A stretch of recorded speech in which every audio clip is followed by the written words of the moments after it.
Hello friends, চলে এসছি আর একটা বাংলা টু ইংলিশ ট্রান্সলেশনের ক্লাস নিয়ে। আজকের ক্লাসটা শুরু করা যাক।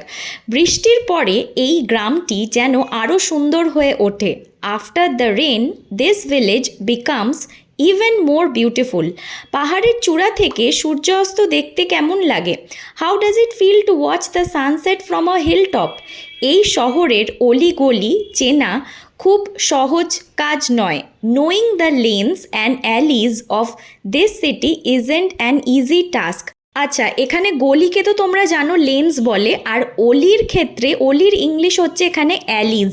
তো যখন আমরা ইংলিশ সেন্টেন্স ট্রান্সলেশন করব সেটা লেন্স অ্যান্ড অ্যালিজ বলতে হবে। ওকে, পাহাড়ের চূড়া দেখলে মনে হয় আকাশ ছুঁতে পারবো। Standing on the top of the mountain I feel like I can touch the sky. রাস্তার ধারে যেন পুরনো গাছটি সময়ের সাক্ষী। That old tree by the road seems like a witness to time. গ্রামের সেই ছোট বাজারটা আজও আমার মনে গেঁথে আছে। That small village market is still edged in my mind. মাথায় গেঁথে আছে কিংবা মনে গেঁথে আছে, এইটার ইংলিশ হচ্ছে এজড ইন মাই মাইন্ড। তো এইটা খেয়াল রেখো। নদীর ধারে সময় কাটানোর মজা শহরে কোথাও মেলে না। The fun of spending time by the river can't be matched anywhere in the city.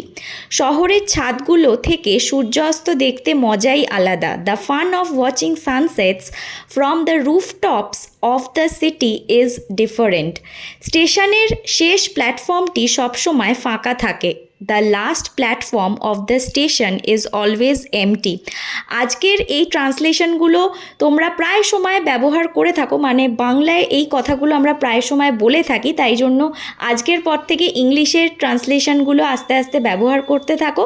কেমন লাগলো এই ক্লাসটা অবশ্যই কমেন্টে জানিও। আর ভিডিওটা মানে এই ক্লাসটা ভালো লেগে থাকলে একটা লাইক করো, আর ফ্রেন্ডসদের সাথেও ক্লাসটা শেয়ার করো।